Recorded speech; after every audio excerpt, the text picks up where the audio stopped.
நம சிவாய. ஓம் நம சிவாய. அஸ்ட்ரோ கராத்தே முனியப்பன் சுவாமி ஜோதிட நேயர்களுக்கு வணக்கம். என் குலதெய்வம் பெரியாண்டிச்சம்ம தாயை வணங்கி, என் அப்பன் கராத்தே முனியப்பன் சுவாமியை வணங்கி, என் குருவை வணங்கி வாங்க சிறப்பான பலன்களை பார்ப்போம். வணக்கம். இந்த பதிவானது தசா புத்தியின் பதிவாகும். தசா புத்தி உங்கள் ஜனனகால ஜாதகத்தில் எந்தெந்த இடத்தில் இருக்கிறார் என்ற முன்னுரையை பார்த்துவிட்டு பதிவுக்குள் செல்வோம். உங்கள் ஜனனகால ஜாதகத்தில் வரும் தசா புத்தி நாதர்கள் எந்தெந்த நிலையில் இருக்கிறார்கள் என்ற பட்டியல் விவரம்தான் இது. விவரத்தை பார்த்துவிட்டு பதிவுக்குள் செல்லுவோம்.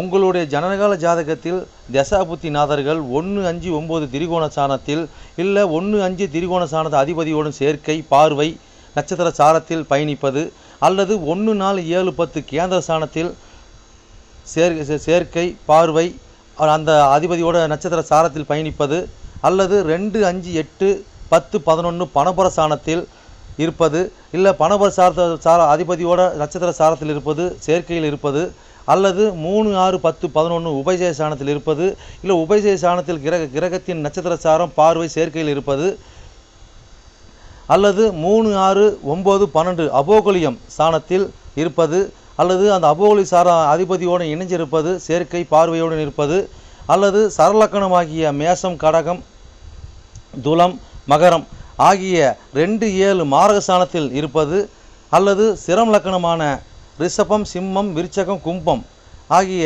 3-8 மாரகஸ்தானத்தில் இருப்பது, அல்லது பார்வை சேர்க்கையில் இருப்பது, அல்லது உபய லக்கணமான மிதனம் கன்னி தனுசு மிதனம் ஆகிய லக்கணத்துக்கு 2-7-11 மாரகஸ்தானத்தில் இருப்பது, அந்த அதிபதியோடு இருப்பது பார்வையில் இருப்பது நட்சத்திர சாரத்தில் இருப்பது, அல்லது நீச்சம் உச்சம் ஆட்சி பெற்றிருக்கிறார்களா, அல்லது சூரியனிடம் அஸ்தங்கதம் பெற்றிருக்கிறார்களா, பரிவர்த்தனை அல்லது வர்க்கோத்தமம் அல்லது நீச்ச பங்கம் அல்லது திக்பலம் அல்லது புஷ்கரமாம்சம் அல்லது கெட்டிடும் ராஜயோகம் பெற்றிருக்கிறார்களா, அல்லது நட்பு வீட்டில் உள்ளார்களா அல்லது பகை வீட்டில் உள்ளார்களா, அதே சமயம் கிரகம் சுபகிரகம் சேர்க்கையில் பார்வையில் இருக்கிறார்களா, அல்லது அசுப கிரகம் சேர்க்கை பார்வையில் இருக்கிறார்களா, இல்லை அவர்கள் நட்சத்திர தொடர்பில் இருக்கிறார்களா என்று பார்க்கணும். அதுபோலவே அடுத்தது பார்த்திங்கன்னா 3-6-8-12 வீட்டு மறைவு சாணத்தில் இருக்கிறார்களா, அல்லது 3-6-8-12 வீட்டு அதிபதி சேர்க்கை பார்வை அவர்களின் நட்சத்திரம் தொடர்பில் இருக்கிறார்களா என்று இதுபோல பல சூட்சமங்களை உங்கள் ஜனனகால ஜாதகத்தை கொண்டு தான் ஒரு துல்லியமான பலனை நம்ம சொல்ல முடியும். ஆனால் நாம் எடுத்திருப்பதோ இது ஒரு பொது பலனாகும். இந்த பொது பலனே பார்த்திங்கன்னா உங்களுக்கு ஒரு 100%க்கு ஒரு 60% உங்களுக்கு கண்டிப்பாக ஒத்து போகும். சிறப்பாக இந்த பதிவை பாருங்கள். வாங்க பதிவுக்குள்ளே போகலாம். இது மட்டும் அல்லாமல் சிறப்பு குறிப்புகள் என்னவென்றால் மேச லக்கணம் மேசராசி என்று நீங்கள் வைத்துக்கொள்ளுங்கள். அந்த மாதிரி வைத்து தான் இந்த பதிவுகளை நம்ம கொண்டு போயிட்டுருக்கோம். ஆனால் ஏன் அப்படி கொண்டு போகிறாங்கிறது விளக்கத்தை நம்ம சொல்லிடுவோம். ஆனால் இப்போ பார்த்திங்கன்னா மேச லக்கணமாக இருந்து வேறு எந்த ராசி இருக்க பட்சத்தில் உங்களுக்கு இதில் குறிப்பிடப்பட்ட தசா புத்தி உங்களுக்கு நடக்குமானால் லக்கண பாவக ரீதியாக, அதாவது நீங்கள் வேறு எந்த ராசி இருக்க பட்சத்தில் நீங்கள் ஒரு மேச ராசி இருக்கிறீங்க, இல்லை ரிஷப ராசி இருக்கிறீங்க, இல்லை மிதன ராசி இருக்கிற இந்த மாதிரி எத்தனை லக்கணமாக, அதாவது மேச லக்கணமாக ரிஷப லக்கணமாக மிதன லக்கணமாக கடக லக்கணமாக சிம்ம லக்கணமாக இப்படி எந்த லக்கணம் இருக்க பட்சத்தில் வேறு எந்த ராசி இருக்க பட்சத்தில் உங்களுக்கு இந்த தசாபுத்தி நடக்குமானால் லக்கண பாவக ரீதியாக அந்த பலன் நீங்கள் அப்படியே பார்த்து அப்படியே பலனை தெரிஞ்சுக்கலாம். அது மட்டும் அல்லாமல் இது பலன் பார்த்தீங்கன்னாக்கா அதாவது நட்சத்திர சாரத்தின் அடிப்படையாக கொண்டது தான் இந்த பதிவாகும். ஓகேங்களா? அப்போ நட்சத்திர சாரத்தை அடிப்படையாக கொண்டு தான் ஒவ்வொருத்தருக்கும் ஜனனகால ஜாதகத்தில் நம்ம பலனை பார்க்குறோம். அப்போ நட்சத்திர சாரத்தை அடிப்படையாக கொண்டு பாவக ரீதியாக கொண்டு தான் பார்த்து பலனை நம்ம மக்கள் கொடுத்துட்ருக்குறோம். அப்போ அந்த மாதிரி கொடுக்கும்போது பார்த்தீங்கன்னாக்கா இந்த பலன் என்னவா இருக்குன்னு கேட்டிங்கனாக்கா, அப்போ நட்சத்திர சாரத்தை அடிப்படையாக கொடுக்கும்போது பாவக ரீதியாக கொடுக்கும்போது பார்த்தீங்கன்னா அதாவது பொது பலன் ரீதியாக பார்க்கும்போது என்றென்றும் இது அழியாத பதிவாக இருக்கும் நான் நம்புகிறேன். ஓகேங்களா? அப்போ நீங்கள் எப்பயுமே இந்த பதிவுகள் எடுத்து பார்க்கும்போது பார்த்தீங்கன்னா எந்த ஒரு காலத்திலும் எடுத்து பார்க்கும்போது உங்களுக்கு பொதுவான பலனாக பார்க்கும்போது 100% உங்களுக்கு அப்படியே அந்த பலன் இருக்கும். ஓகேங்களா?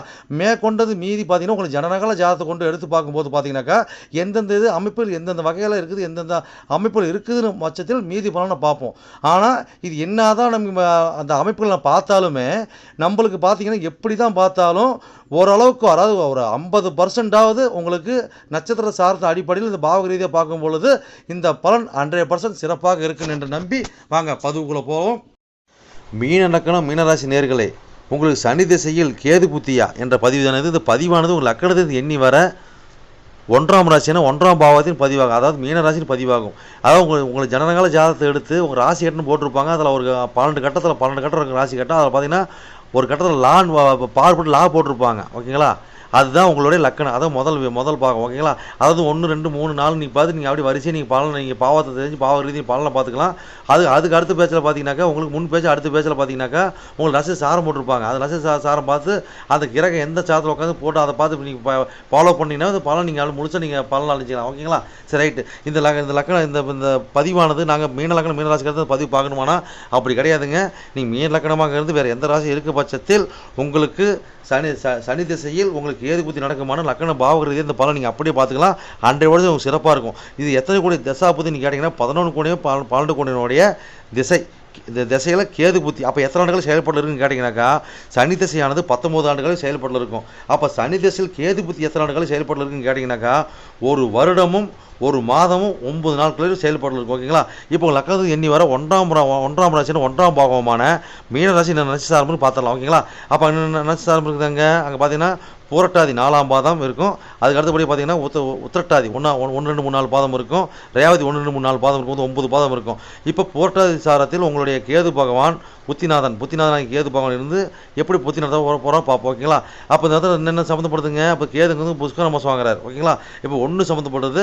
ஓகேங்களா, அப்போ 1 அதாவது 1 2 3 4 1 சம்மந்தப்பட்டு 10 சம்மந்தப்பட்டு மேலே வந்து கேது வந்து பார்த்தீங்கன்னா இந்த 1 10 சாரத்தில் புஷ்கர மாதம் வாங்கி உங்களுக்கு புத்தி நடத்துகிறார். ஓகேங்களா, அப்போ இந்த மாதிரி காலகட்டங்கள் பார்த்தீங்கன்னாக்கா நம்மளுக்கு என்ன கொடுப்பாருனாக்கா கண்டிப்பாக உங்களுக்கு நீங்கள் ஒரு ஜோதிடர் இருந்து ஒரு ஆன்மீகத்தில் இருந்து ஒரு ஒரு ஒரு அது இயற்கை வளம், அதாவது மூலிகை சம்மந்தப்பட்டது, ஒரு விவசாயம் சம்மந்தப்பட்டது. ஓகேங்களா, இந்த மாதிரி சம்மந்தப்பட்ட அமைப்பில் இருந்தீங்கன்னா கட்டாயமாக உங்களுக்கு நல்ல ரெட்டிப்பு லாபத்தை கொடுப்பாருங்க. நல்ல ஒரு அமைப்பு கொடுப்பார், நல்ல பேர் போல் பட்டத்தை கொடுப்பார். ஓகேங்களா, அப்போ 11 12 திசைங்களா, அப்போ சனி திசைங்களா. அப்போ நம்ம காலகட்டம் பார்த்தீங்கன்னாக்கா இன்றைக்கி ஒரு தர்ம கருத்தா, ஒரு ஊரில் ஒரு காரிய கருத்தா.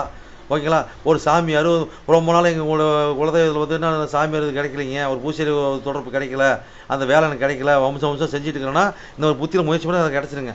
அப்போ அது மூலம் ஒரு பேர் போல் பட்டம். அப்போ வந்து பார்த்தீங்கன்னாக்கா இதுவே நம்ம தொழிலாக செய்யக்கூடிய வாய்ப்பு ஏற்படுத்தி கொடுத்துருவாங்க இந்த புத்தியில். ஓகேங்களா, அப்போ அதுக்குண்டான பயணம், அதுக்குண்டான விரையும், அதுக்குண்டான செலவு இதெல்லாம் பண்ணக்கூடிய வாய்ப்பு ஏற்படுத்தி கொடுப்பாங்க. ஓகேங்களா, அப்போ இந்த மாதிரி ஊர் டு ஊர் பயணம், அதுக்காக பயணிக்கிறது, அதுக்குண்டான செலவு பண்ணுறது. ஓகேங்களா, அது மூலம் லாபம் பெறுறது. ஓகேங்களா, இது மூலிமா பார்த்தீங்கன்னாக்கா நீங்கள் உங்கள் வீட்டில் உள்ளவங்களுக்கு பார்த்தீங்கன்னாக்கா அதாவது முன் செஞ்ச கருமாவை இந்த ஜென்மத்தை தீக்கிறதுங்க. அது கூட மோசத்தை தேடுறது, அது ஞானத்தை பெறுறது. ஓகேங்களா, இந்த மாதிரி வாய்ப்பு உங்களுக்கு கட்டத்தில் ஏற்படுத்தி கொடுப்பாங்க. சரி, இன்னும் எவ்வளோ சொல்லிட்டு போகலாம், அடுத்த சாரத்தை போகலாங்க. அடுத்து அங்கே என்ன சாரம் இருக்குது, அங்கே உத்திரட்டாதி சாரம் இல்லைங்களா. அப்போ உத்திரட்டாதி சாரங்க பார்த்தீங்கன்னா இந்த தசைநாதனோட சாரம் இல்லைங்களா. அப்போ இந்த பார்த்தீங்கன்னா 1 சம்மந்தப்படுது, 11 12 சம்மந்தப்பட்டு கேது சம்மந்தப்படுறாரு. அப்போ இந்த மாதிரி காலகட்டங்கள் பார்த்தீங்கன்னாக்கா கட்டாயமாக நீங்கள் இந்த மாதிரி காலகட்டங்கள் பார்த்தீங்கன்னாக்கா ஒரு வித்தியா அமைப்பு தாங்க. ஜோதிடர், ஒரு ஆன்மீகம், ஒரு மாந்திரிகம். ஓகேங்களா, ஒரு கோயில் பூசாரி, இந்த மாதிரி அமைப்பில் இருக்கிறவங்களாம் பார்த்தீங்கன்னா காலகட்டங்கள் பார்த்தீங்கன்னாக்கா அவங்களுக்கு ஒரு லாபமும் ஒரு தூரத்தை பயணமும் ஆன்மீக பயணமும் ஒரு கும்பாபிஷேக வழிபாடு இதெல்லாம் பார்த்தீங்கன்னா ஒரு சிறப்பாக இருக்குங்க. ஓகேங்களா, அப்போ வெளியூர் தொடர்பு, ஆன்மீக பயணத்தில் வெளிநாடு போயிட்டு வர்றது, இந்த மாதிரி காலகட்டத்தில் பார்த்தீங்கன்னா கொஞ்சம் முயற்சி பண்ணிங்கன்னா நீங்கள் வந்து பார்த்தீங்கன்னா ஒரு இமயமலை போயிட்டு வரலாங்க. ஓகேங்களா, அப்போ தூரத்தை பயணம். இது ரொம்ப நாள் வந்து நான் காசிக்கு போகாமல் இருக்கிறேன் அப்படின்னா இந்த வந்து காசிக்கு போயிட்டு வருவீங்க. ஒரு கடலை தாண்டி இருக்கிற கோயிலுக்கான நீங்கள் ஸ்தலத்துக்கு போயிட்டு வரக்கூடிய பாயிண்ட் பேர் கொடுப்பாங்க. சரிங்க, மொத்தம் வாழ்வாதாரம் எப்படின்னு கேட்டாக்கா இதெல்லாம் போயிட்டு வரும்போது நல்லாயிருக்கும். ஓகேங்களா, அப்போ அதெல்லாம் போயிட்டு வர போகிறோன்னா கொஞ்சம் முடக்கடியாக இருக்கும், கொஞ்சம் எல்லாத்துலேயும் பார்த்தீங்கன்னா ஒரு தயக்கம் இருக்கும். பெருசாக நம்மளோட ஒரு அச்சுமுட்டு இருக்காது, தேவையில்ல விரையும் செலவு வந்துட்டு இருக்கும். மூத்த சகோதரி நண்பர்கள் நம்மளோட ஆசை எண்ணங்கள் இதெல்லாம் இந்த உறவுகள்லாம் பார்த்தீங்கன்னா நம்மளுக்கு பெருசாக உடன்பாடு இருக்காதுங்க. அந்த மாதிரி லெவலில் போயிட்டுருக்கும். ஓகேங்களா, சரி ரைட். இன்னும் எவ்வளோ பேசலாங்க. இன்னும் அடுத்த சுருக்கமாக முடிச்சுக்குவோம். அடுத்த சாரத்துக்கு போகலாங்க. அடுத்து என்னங்க, ரேவதி சாரம் இருக்குதுங்களா. அப்புறம் ரேவதி சாரத்தில் உங்களுடைய புத்திநாத கேதுபாக எப்படி இருந்து பயணிக்கிற பார்ப்போம். அப்போ என்ன சம்மந்தப்படுதுங்க இந்த இடத்துல. அப்போ இந்த இடத்துல பார்த்தீங்கன்னாக்கா 1 சம்மந்தப்படுறாங்க, அப்போ 4 7 சம்மந்தப்படுறாங்க இல்லைங்களா. அது மேலே கேது போகிறார். அப்போ சுகாதிபதி பாதகாதிபதியோட சாரத்தில் கேது போய் புத்தி நடத்துகிறார். ஓகேங்களா, அப்போ 11 12 திசையில். ஓகேங்களா, அப்போ இந்த மாதிரி இருக்கும்போது பார்த்தீங்கன்னாக்கா நம்மளுக்கு அதாவது கேது 7ஆம் இடத்தை பார்க்கல இல்லைங்களா. அப்போ இந்த மாதிரி காலகட்டத்தில் பார்த்தீங்கன்னாக்கா இந்த மாதிரி காலகட்டங்கள்லாம் நம்மளுக்கு கலத்திரம் அதாவது திருமணம் ஆகாதவங்களுக்கு இந்த காலகட்டத்தில் திருமணம் தடையாகுங்க. ஆல்ரெடி திருமணம் ஆனவங்களுக்கு பார்த்தீங்கன்னாக்கா கலத்தத்துக்கு உண்டாகும் போது ஒரு தாமதத்தை கொடுப்பாங்க, ஒரு தோஷத்தை ஏற்படுத்துவாங்க. ஓகேங்களா? அப்போ அது என்ன தோஷமாக இருக்குங்க?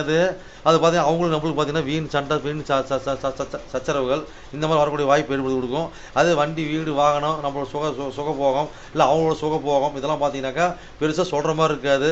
அதை பற்றி நம்ம காலகட்டத்தில் பார்த்தீங்கன்னாக்கா நம்ம வந்து ஒரு பின்னி பண்ணிட்டு சூனியம் பண்ணிட்டாங்க, ஒரு மாந்திரியம் பண்ணிட்டாங்க அப்படிங்கிற ஒரு அறிவு ஆற்றல் நம்மளுக்கு ஞானத்தை கொடுக்கறது, அது மாதிரி யோகிக்கிறது, யாரை பார்த்து சந்தேகப்படுறது. ஓகேங்களா? இல்லைன்னா ஒரு போது பார்த்தீங்கன்னா நம்ம காலகட்டங்களில் ஒரு வாத்தியாராக இருக்கிறவங்களாம் பார்த்தீங்கன்னா நம்ம பாயிண்ட் நல்லா இருக்குங்க. அந்த போதிக்கிற தன்மை ஒருத்தர் பாடம் எடுக்கும்போது பார்த்தீங்கன்னாக்கா அந்த சரியாக பெருசாக நம்மளுக்கு பாதிப்பு வராதுங்க. ஓகேங்களா? அப்போ எந்த மாதிரி ஆளுக்கு நம்ம பாடம் எடுக்கணும் காலகட்டங்களில் ஏஜ் நம்ம எச்சார்களும் நம்ம பாடம் எடுக்கணும். ஒரு சொல்கிறதும் சரி, ஒரு நியாயம் பேசுகிறதும் சரி, அந்த மாதிரி பேசும்போது பார்த்தீங்கன்னா சிறப்பாக கொடுக்கும். ஓகேங்களா? அப்போ இந்த மாதிரி காலகட்டம் பார்த்தீங்கன்னாக்கா கல்யாணம் தாமதத்தை கொடுக்கும். இல்லை வயது நம்மளும் மூத்தவங்களை கல்யாணம் பண்ணுவோம், இல்லை வந்து பார்த்தீங்கன்னாக்கா ஜாதி விட்டு ஜாதி இனோட்டு திருமணம் பண்ணுவோம். ஓகேங்களா? இந்த மாதிரி வந்து பார்த்தீங்கன்னா வீடு பார்த்தீங்கன்னா நம்ம காலகட்டங்களில் அது வீட்டு வேலை பெருசாக இருக்காதுங்க. அதே மாதிரி பார்த்தீங்கன்னா ஒரு சிமெண்ட் அட்டை சந்து வளவள நிலை வளைஞ்சி தான் இருக்கிற ஒரு சூழ்நிலை இருக்குமே தவிர பெருசாக ஒரு நேர்முகம் இருக்கிற ஒரு பாயிண்ட் கம்மியாக இருக்கும். அதே மாதிரி தாயோட சுகஸ்தானமும் சரி, நம்ம கடத்தோட சுகஸ்தானமும் சரி, அவங்க கொஞ்சம் முடக்கடி கொடுக்குங்க. ஓகேங்களா? வண்டி வாங்கணும், நம்மளோட உயர்கல்வி படிப்பு எல்லாம் பார்த்தீங்கன்னா சிறு ஒரு முடக்கடி கொடுத்தா அடுத்து கொஞ்சம் இதை கொடுக்கும். ஓகேங்களா? இதே வாத்தியாருக்கு படிக்கிறேன் அப்படின்னா அது கொஞ்சம் நல்லா இருக்கும். ஓகேங்களா? சரி, ரைட். எவ்வளோ பேசிட்டு போலாங்க, அடுத்த பதிவில் பார்ப்போம். ரைட், ஓகேங்க. சரி நேயர்களே, என்னோட பதிவை நீங்க சிறப்பாக கேட்டிருப்பீங்கன்னு மனதார நான் நம்புறேன். நீங்க கேட்டது வெறும் கோச்சார பலன் தான். உங்க ஜனனகால ஜாதத்தை கொண்டு பார்க்கும்போது தான் எந்த கிரகம் எந்த சாரம் வாங்கியிருக்குது, எந்த கிரகம் எந்த பாவத்தை பார்க்குறாங்கன்னு சொல்லி துல்லியமான பலனை பார்க்க முடியும். நீங்க துல்லியமான பலன் நீங்க பார்க்கணுனாக்க என்னோட வாட்ஸ்அப் நம்பர் கீழே ஓடிட்டு இருக்குதுங்க. நீங்க வாட்ஸ்அப் நம்பர் மூலியமா என்னோட ஜாதத்தை நீங்க அனுப்பி நீங்க என் மூலியமா துல்லியமான பலன் நீங்க அறிஞ்சிக்கலாம். அதே மாதிரி பாத்தீங்கன்னாக்கா பல பேர் நான் நேரில் வந்து அணுகுறாங்க. அதுவும் பாத்தீங்கன்னா நம்ம இருப்பிடம் பாத்தீங்கன்னாக்கா நம்ம இருக்கிற ஒரு ஆலயத்தில் இருக்கிறாங்க. சொந்தமா ஆலயம் வச்சு நடத்திட்டு இருக்கிறோம். வீரசக்தி நாகம்மா திருக்கோயில்னு சொல்லி நடத்திட்டு மற்றும் கராத்தே மூலியமா சொல்லி நடத்திட்டு இருக்கிறோம். அதில் பாத்தீங்கன்னா வீரசக்தி நாகம்மா திருக்கோயில் சேவை அறக்கட்டளை மூலியமா நம்ம கோயில் இயங்கிட்டு வருதுங்க. எல்லாத்தையும் பாத்தீங்கன்னா துல்லியமா பர்ஃபெக்டா நம்மகிட்ட இருக்க எல்லாமே இருக்கும். எந்த ஒரு தோஷம், எந்த ஒரு காரியம், எந்த ஒரு பரிகாரம்னா நம்ம ஒரு கஸ்டமர் நம்ம கேட்டுதான் வந்து அவங்களோட காரியத்தை வந்து முன்னெடுத்து செய்யறாங்க. அந்த நம்பிக்கைகரமாக நம்மளோட பலன் இருக்கிறதுனாலதான் இந்த மாதிரி கஸ்டமர் நம்மகிட்ட அணுகி நம்ம சிறப்பு பலன் அடைஞ்சிட்டு இருக்கிறாங்க. இது போல ஒவ்வொருத்தரும் பலன் அடைகிறது எங்களோட ஆசை.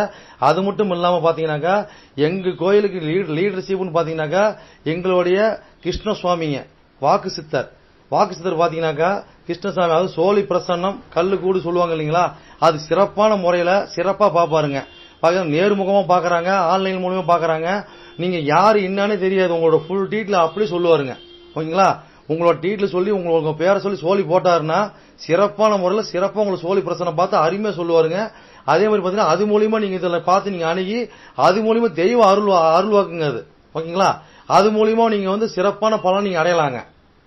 எந்த ஒரு காரியமா இருந்தாலும் எந்த ஒரு விஷயங்களா இருந்தாலும் துல்லியமான பலன் துல்லியமா இருக்குங்க. சொல்றது அப்படியே நடக்கும், சிறப்பா இருக்குங்க. சரி நேயர்களே, உங்களிடமிருந்து விடைபெறுவது S. Balu Jayavel, MA astro. நன்றி, வணக்கம்.